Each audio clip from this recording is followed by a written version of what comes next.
Bonjour, bienvenue dans le podcast Oui Oui Banh Mi.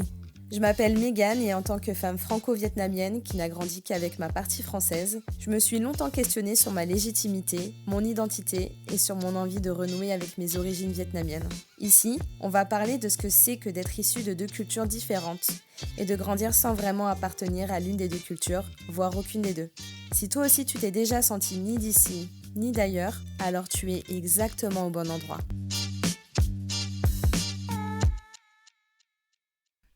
Hello hello, comment tu vas aujourd'hui ? Moi ça va très bien, mis à part le fait que j'ai très chaud.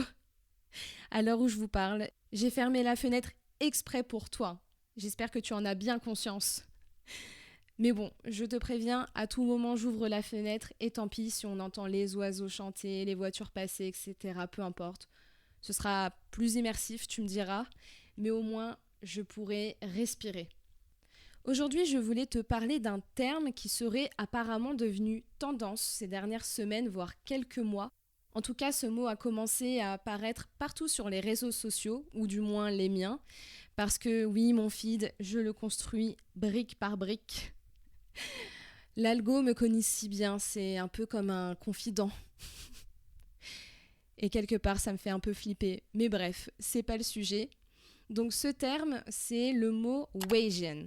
Je sais pas si tu connais, mais c'est la contraction de white et Asian. Est-ce que je suis obligée de faire la traduction ? Si t'as pas compris, il n'y a aucun jugement. Ça va bien se passer.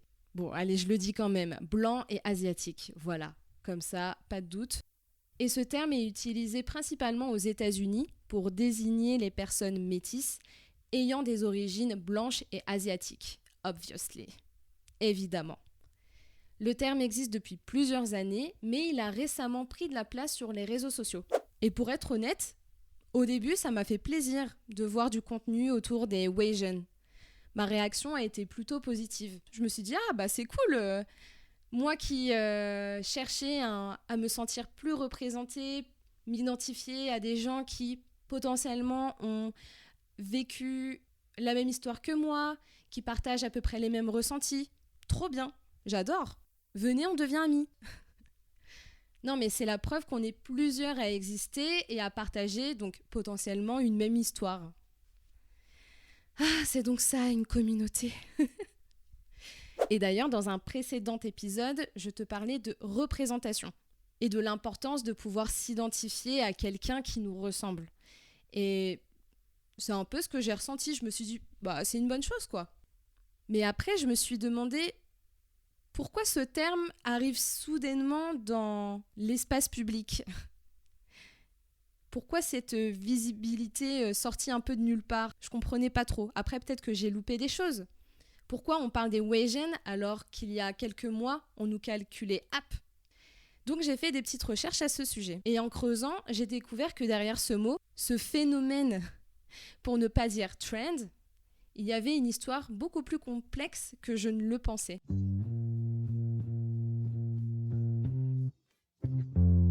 Alors pour commencer, j'ai l'impression que ce terme a commencé à exploser avec l'arrivée de plusieurs personnes dites Wasian sur la scène publique. Par exemple, les sportives Eileen Gu et Alicia Liu, mais aussi l'acteur Hudson Williams qui joue notamment dans la série Heated Rivalry.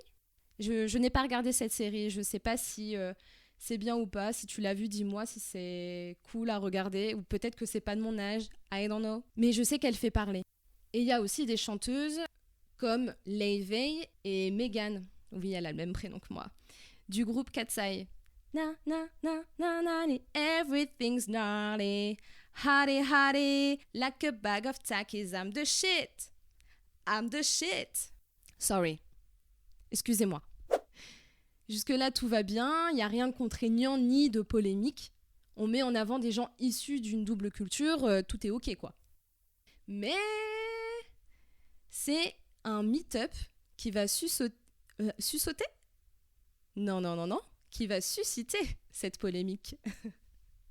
En mai 2026, un groupe appelé Half Asian Springs organise un événement géant à Central Park, New York, États-Unis. Planète Terre. Univers. Et d'après mes petites recherches, Half Asian Springs, c'est une organisation communautaire qui, je cite, est dédiée à la valorisation et au soutien des personnes d'ascendance asiatique mixte.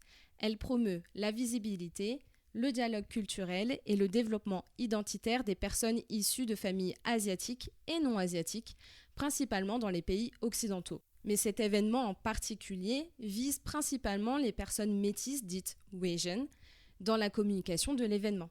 Et cet événement rassemble plus de 3700 personnes pour célébrer leur Wasianité. Encore une fois, dit comme ça sonne plutôt positif. C'est une célébration, un moment de partage où on échange sur son vécu, son rapport à son identité, etc. Bref, c'est le genre d'événement que je pourrais trouver sympa et même légitime. En vrai, ils font du mal à personne, chacun est libre de se rassembler. Sauf qu'aux États-Unis, la réaction a été beaucoup plus mitigée. Et c'est là que le débat devient intéressant. L'événement était organisé pour mettre en valeur les Wasian, parce que c'est en vogue. Et c'est pas moi qui le dis, hein. C'est le descriptif de leur événement. Haven't you heard? The news says Wasia is having a moment. But of course, we already knew that. Je traduis. Est-ce que t'as entendu? Les news disent que Wasia devient tendance à son moment de gloire. Mais bien sûr, on le savait déjà. Donc, ils disent qu'ils organisent cet événement en conséquence et ils précisent Of course, this gathering is open for everyone to come support, not just Wasians or half Asians. All are welcome in our community, avec un petit cœur à la fin. Donc je traduis encore. Ce rassemblement est ouvert pour tout le monde qui souhaite nous soutenir, pas juste des Wasians ou d'autres personnes qui pourraient être métisses asiatiques avec une autre ethnie. Tout le monde est bienvenu dans notre communauté. Je sais pas vous, mais c'est vrai que dit comme ça, on dirait un événement pour ta copine populaire. Et ensuite, on te regarde et on te dit, viens si tu veux. Donc, bien évidemment que le reproche, c'était pas l'existence du rassemblement en lui-même. C'est plutôt ce qu'il pouvait représenter de manière implicite, plus profondément, aux yeux de la société et aux standards de beauté. En fait, les critiques autour de cet événement et à plus grande échelle de ce phénomène, ça parlerait plutôt d'une hiérarchie, d'une idée selon laquelle être à moitié asiate et à moitié blanc serait plus valorisé socialement que d'autres formes de métissage. Dans plusieurs discussions et témoignages en ligne, d'autres métisses asiatiques, et même des asiatiques tout court, je veux dire qui ne sont pas métisses, ils expriment le sentiment d'être invisibilisés et exclus dans ce monde où le métissage est probablement plus accepté physiquement dans les standards occidentaux. Je ne sais pas si c'est clair. Donc en gros, c'est surtout, est-ce qu'on célèbre réellement une diversité, un métissage, une histoire commune, ou est-ce qu'on célèbre un idéal esthétique valorisé par la société? Et pour comprendre tout ça, je pense qu'il faut comprendre ce qu'est le colorisme.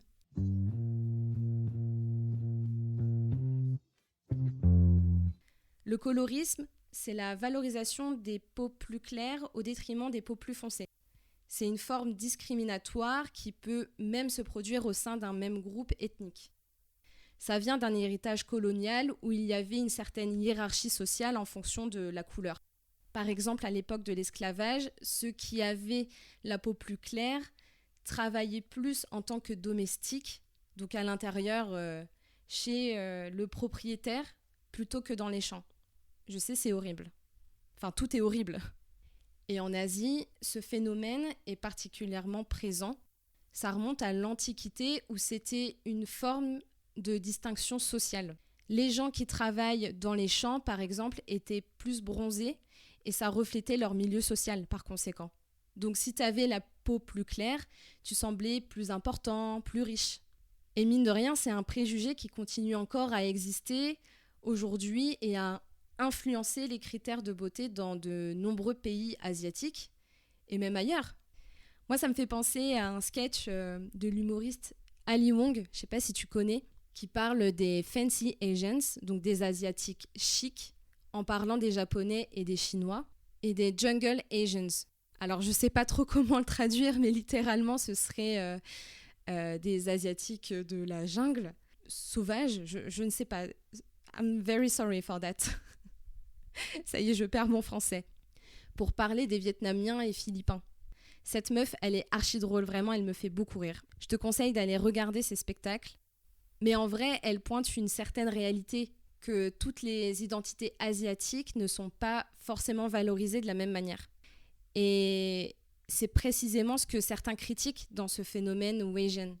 Là où ça pourrait être intéressant à creuser, c'est de regarder aussi quelle est l'influence des industries comme la mode, la pub, le cinéma, où les personnes métisses peuvent être présentées comme une forme de diversité acceptable ou plus commercialisable que des personnes appartenant entièrement à une ethnie.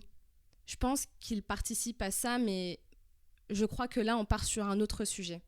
Donc je vais me tenir à mes notes pour éviter d'être hors susu. Moi, en tant qu'Eurasienne française, c'est clair que j'avais pas du tout vu ça sous cet angle. Quand j'entends parler d'un meet-up Weijin, j'y vois pas forcément un problème, mais plutôt, comme je disais, une certaine célébration, quoi. Et à New York en plus, donc moi, il n'y a rien qui me choque là-dedans. C'est quand même la ville cosmopolite. Vraiment, tu vas là-bas, je crois qu'il y a plus de 160 nationalités différentes et plus de 100 langues parlées à New York, c'est fou. Il y a des quartiers qui représentent toutes les communes, des quartiers coréens, japonais, chinois, italiens, russes, colombiens, argentins, mexicains, népalais, enfin voilà. Je ne vais pas tous les citer parce que sinon on y serait encore pendant longtemps. Mais t'as compris où je voulais en venir. Et c'est pour ça que j'adore cette ville et que même si elle a ses défauts et que ça fait longtemps que j'y suis pas retournée, donc je ne connais pas le contexte actuel, mais c'est vrai que quand on se sent ni d'ici ni d'ailleurs, comme je le dis, là-bas on se sent bien. Enfin, après je parle pour moi. Et je vais pas vous mentir, pour y avoir vécu, tu sens quand même qu'il y a une sorte de communautarisme entre chaque minorité. Et en même temps, tu peux pas leur en vouloir quand tu sais comment ils peuvent être discriminés. Donc faut pas faire les choquer. Mais bon, encore une fois, c'est pas le sujet. Pardon. Mais ouais, ce meet-up, pour moi, j'y vois un lieu de partage. Tu vois, s'il y en avait un ici, j'aimerais trop y participer ou même en organiser un qui rassemblerait tous les métis en France, de la Terre même, pour parler de cette double culture et de nos ressentis communs. Mais bon, ça c'est peut-être mon côté utopiste, humaniste. Mais ouais, aux États-Unis, cette différence de perception en dit long sur le climat dans lequel ils vivent et ça peut tout à fait se comprendre. Je comprends que ça peut rendre perplexe et que ça suscite des débats. Dans cette histoire, il y a une ligne très très fine entre être reconnu et être mis en vitrine, et ce débat a le mérite d'exister. C'est vrai qu'en tant qu'Eurasienne, du coup, le fait de me dire que Weijin c'est tendance en ce moment, t'as envie de te dire, mais il y a quelques semaines, quelques mois, vous nous calculez pas, qu'est-ce qui se passe maintenant ? Maintenant que vos stars préf sont métisses, d'un coup ça devient cool. Donc c'est important de se poser la question, quand une identité devient populaire, comment s'assurer qu'elle est réellement valorisée et comprise et qu'elle ne devient pas simplement une nouvelle mode qui disparaîtra quand t'auras fini de faire joujou avec ? Ça marche pas comme ça.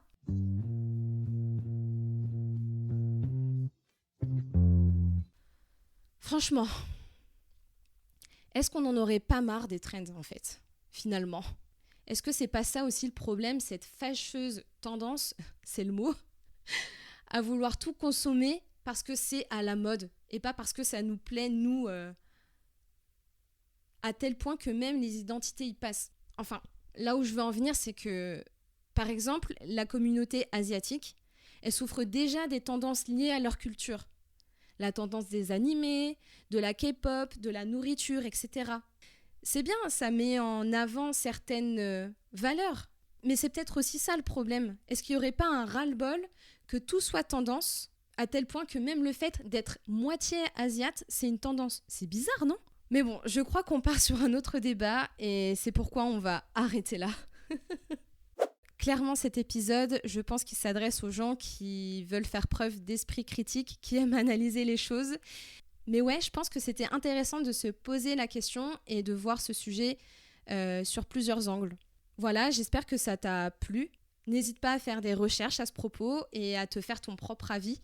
Et c'est important que quand on se fait un avis, je précise, il faut toujours un peu nuancer et sortir un peu de son propre vécu. Après, ça dépend de quoi, bien sûr, mais c'est important pour s'écouter chacun et grandir ensemble. Pourquoi je veux toujours finir sur des phrases philosophiques à la con ? Ah là là. Ceci sonne... Oh, c'est bizarre. Ceci sonne la fin de cet épisode. Je suis en sueur, les gars. Donc voilà, je n'arrive plus à parler correctement.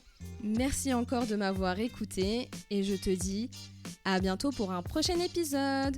Bye!